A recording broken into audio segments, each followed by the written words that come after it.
don't see what the hold-up is here, if I'm totally honest, because I know the fighters both want it. Is AJ the sort of guy that would say to Eddie Hearn? Eddie Hearn controls his career, lifetime contract. Michael T. Freestyle season. Like and subscribe. Leave your comments below. You don't know. YouTube season. Fuck YouTube is rigged anyway. Joshua's management group. There's a lot of people involved behind the scenes of what's going on. The fighter himself 100% wants to fight. Tyson Fury wants to fight.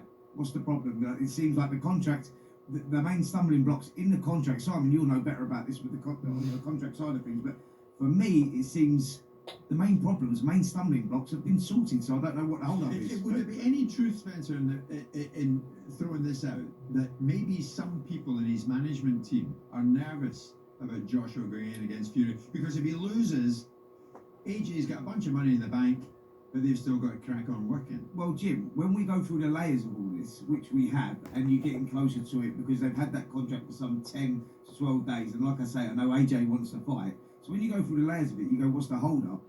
Perhaps it's, someone in the team or someone in the management invest group. £100 million I'm a little bit nervous about going through with this fight. Investment. Did he right rematch? You've got to get balance and context, and whenever you side on one side, other people come piling into you on the other. It is not unreasonable, whoever it is, whether it's Anthony Joshua putting a deadline or Tyson Fury putting a deadline, if you've got a fight in 9 weeks' time, it's not unreasonable to put a deadline down saying we need a contract signed because people have got to be in preparation for a fight in 9 weeks' time. Now, in my view, someone is running a clock down somewhere, so one of them pulls out, so the other one can say he pulled out. And I think it's Matchroom. I think Matchroom are running the clock down. Anthony Joshua may well want this fight, but Anthony Joshua is captain of his own ship. He's told us this repeatedly. It's no good doing raps or going out and doing little videos telling people I get my lawyers to do their job and I don't have a dog and bark, metaphorically. You either want to fight or you don't. It's no good saying I'm dignified, I don't wash my linen in public, I never speak about things, I never put somebody down. This has the potential to be the biggest fight in British boxing history, and it has to be conducted in such a way that one side doesn't make allegations about the other side not cooperating, and the other side says nothing about it. Frank Warren comes out and says, I've done a deal. I've done a deal which is unique in terms of I've given them what they wanted. They've got 60-40. It's a voluntary chat. It's a voluntary fight, so they don't have to be a co-pro, but I've given them that too. I've given them transparency on everything from the broadcast deals through to the ticket pricing. They've got everything they want. Yeah. They will not respond. They respond at the last minute. So the accusation is, so we say, Eddie, come on then. If you're controlling your side of the equation, you're negotiating the contract, you'll come and talk to us. Now, he might go and talk with due respect to breakfast, because he'll get less of an interrogation than he will with you and I, because that's an easier soft landing. Or he talks to us on a day when we've got Tony Sims, Conor Benn's trainer in the room. You can't tell us that you've got a press day for Conor Benn when you've got the bleeding trainer of the fighter in the studio. Absolutely. Not on the press day. Right, Tony Sims is going to join us very shortly. Spencer, this never happened in your day when you were fighting, but it seems everybody just piles onto social media and says a bit. Now, Tyson earlier this week said the AJ deadline was over and claimed he'll now fight Mahmoud Shah on the 3rd of December. Now, in a bizarre turn of events, in the last few moments, Shah has now called out Fury. Fury, you are the same like Anthony Joshua. A man is a man.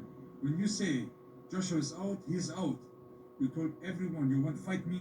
Now you are like a duck. Take the fight. They're all at it. Well, of course they are. Mahmoud Shah wants that opportunity, doesn't he, to fight the number one, and it's a massive payday. If I'm not mistaken, Mahmoud Shah is not even in the top. I think he's 19th in the WBC rankings or something. You have to be in the top 15 to challenge for the title. So I don't even know where that one's going. It couldn't be for a non-title fight because Fury's not at that stage of his career. He's looking for the big fights. Also, I think he'd get a lot of backlash now if this fight, with Anthony Joshua doesn't materialise and he fights Mahmoud Shah, who fights once every 7 years or something. Well, here's the thing. No disrespect to him, but who's Mahmoud Shah? Well, he's the background noise. He's the background noise that are rumbling out of other people's camp that's saying he has no intention to fight Anthony Joshua. He wants to fight Mahmoud Shah. That's a noise that's being started in someone else's camp to justify potentially why they're not coming to the table. The only reason you don't push back. If you're talking about a huge public event, it's not a secret, it's not a private deal. This is a huge public event. You can't just sit there and say, well, we don't discuss these things in public. You've got a huge fight. You've got one promoter going, I'm giving you everything you want, and the other one is a mute. The other one is a mute, and the other one is a walking soundbox that goes over to Saudi Arabia and gives us a lecture about how boxing in Saudi Arabia can teach us lessons in the UK, but when it comes to the biggest fight in the UK, he's a mute. Have you ever heard anything so preposterous? Yeah. And Anthony Joshua, if you are indeed captain of your ship, it's no good you saying I'm a dignified person, I don't talk about these things in silence. You look like you don't want this fight, and we're being told that categorically the fighter wants this fight. He does. And I believe he does. He does. But he can't walk around doing silly little raps then, or doing piece to interview while my lawyer just does it. Your lawyer works for you, and ultimately, if your lawyer doesn't do his job, it's your fault for employing a lawyer that might be working. And they're all going to say, guaranteed, Fury's at it. He's mixing it up. Fury doesn't want Joshua. He's playing possum with everybody. Well, okay, it's really simple. It's really simple. In a public domain business, come on, put Frank Warren back on his heels. Call him a liar. Simon, Tell you me know a contract's a piece of rubbish. You know a lot about contracts. From what you've seen and what you've heard with this contract that's going back and forth, do you think that the main stumbling blocks have now been sorted and it's quite simple to sign this contract? I can't understand in a situation where probably the template was a Deontay Wilder contract, which must have been a reasonable contract because it got 3 fights out of it, didn't it? Yeah. And the splits and the broadcasters and the co-pro and all of it. Yes, there'll be detail in there, but there won't be contract breaking detail unless you want it to be.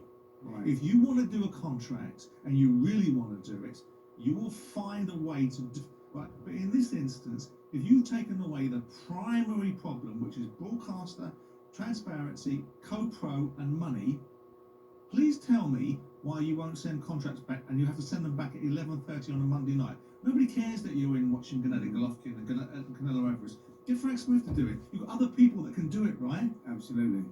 I'm just sending a message to Eddie, and we'll see where it goes. Very polite. We're kind of at the point of no return now, Eddie. Come on, join us. Tell us, is it happening? It's 12:15. What?